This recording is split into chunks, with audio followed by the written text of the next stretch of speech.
2021 Kia Sorento SX Prestige X-Line Road Test Review. Vertical brackets. High style, high tech, high value. In its entire existence, from body-on-frame SUV to unibody crossover, the Kia Sorento hasn't had nearly as much range of purpose as it does in the all-new 2021 model. Do you need an entry-level 3-row? A hybrid SUV? How about a stylish and luxurious family car? You can get a 2021 Kia Sorento in all those forms, but this time, we're looking at another flavor, the new X-Line package that adds a dollop of ruggedness. When applied to the top-of-the-line SX Prestige trim as our test car was, it's quite appealing in many ways. It's stylish, has great tech and even a usable third row. And even in this truly line-topping trim, it represents a good value against the competition. Its only real weakness is that it's not quite as refined or as engaging as some other options. As its name implies, there are two elements we are looking at with this 2021 Sorento SX Prestige X-Line. The SX Prestige bit refers to the highest trim level packed with every comfort, convenience, and luxury feature available. Then, X-Line effectively refers to a package, also available on the X trim for $2,100, that gives the Sorento a splash of Subaru Outback woodsy flavor. It includes different front and rear bumper covers with faux aluminum skid plate accents, matte black plastic cladding along the sides instead of gloss black, functional and stylish roof rails, and the option of our test car's ruby green. Adding to its off-pavement chops is standard all-wheel drive, a lockable center differential and an extra 1.3 inches of ground clearance over regular Sorentos for a total of 8.2 inches. That may be lower than the Outback's 8.7 inches, but well north of most other mid-size crossovers, including a full inch higher than the GMC Acadia AT4, a similarly sized 3-row with more rugged styling and tires. Both X-Line versions get the Sorento's turbocharged 2.5-liter 4-cylinder with 281 horsepower and 311 pound-feet of torque. It's the crown jewel of the Sorento driving experience. Its punchy power delivery, especially right off the line, makes it feel quick and never labored. It's also really quiet at low revolutions per minute. It gets a little more gruff as revs rise, the power starts to drop off up there as well, but on the whole, it's a superb engine, particularly for this use case. Fuel economy is slightly above average compared with other turbo 4-cylinder engines and V6s, with 21 miles per gallon in the city, 28 on the highway and 24 combined. The engine is paired with an 8-speed dual-clutch automated manual transmission, and it's a good one, but maybe not a segment leader. When driving, it feels like a very adept person is shifting a manual transmission. There's a very slight pause between ratios, but the shifts are done smoothly. Importantly, it's much smoother and more confident from a standstill than older dual-clutch Hyundai and Kia models.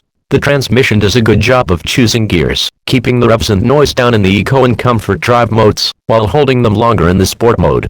If you do want to shift manually, that's a fine experience too, with the transmission executing shifts promptly with each pull, if not as rapidly as some luxury car automatic and dual-clutch transmissions. As for the ride and handling, they're average to mediocre. The ride is quite springy, and it tends to rock side to side over bumps. It likes to lean over through corners as well. I have yet to test another Sorento with the lower base suspension, so it's unclear how much of this was the result of the X-Line's greater ground clearance. Either way, such uninspired handling is hardly a deal-breaker for a 3-row family crossover, but it's still worth noting that it's not especially rewarding to drive. At least the steering is quick and has good, progressive weighting, if not much feel. The Sorento interior makes some very good first impressions. It has a nice low dash with a great blend of colors and textures. The geometric air vents and beveled edges reinforce the more truck-like image Kia is attempting to achieve. Most of the details are really good too. The screens for instruments and infotainment are bright and crisp. The animations for transitioning between instrument themes are slick and detailed, and interacting with the systems are quick and smooth. All of the switchgear feels firm and sturdy with no wiggling or play. And everything is an easy reach, including the very welcome physical climate and stereo controls. The leather looks gorgeous on the seats too. That being said, there are a few letdowns in the cabin. The matte finish wood trim is fake, and it looks it. It feels a little like a cheap vinyl wrap. The good news is that opting for a black leather interior swaps an aluminum look trim that has a nicer finish. And on the subject of trim, there are a couple of areas, such as in the front door grab handles, where the plastic trim has some rather sharp edges that feel unbecoming for the SX Prestige's design and price. Seating in the Sorento comes out to about average. There's loads of space for the front occupants, and the second row for that matter. Even the third row is usable by adults.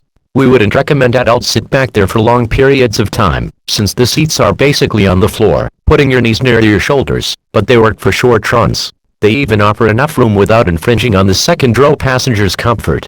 The spring-loaded second row makes it easy to access the third row quickly and easily too, and there are even switches in the cargo area to fold them down. The Sorento has very usable cargo space, as well, with 12.6 cubic feet behind the third row, 45 behind the second and 75 with all the seats folded. The key seating issue: the front seats are oddly firm and flat, and became uncomfortable on long trips. Now we come to that high price tag. All in, RS Express DJX line test car came to $44,285 versus a starting point of $43,760. The X version goes for $40,065. That's a fair distance from the base Sorento, that starts at $30,560, but you are getting everything. Included are 20-inch wheels, a panoramic sunroof, leather interior, 12.3-inch instrument display, 10.25-inch infotainment screen, a Bose sound system, and every safety feature available for the Sorento.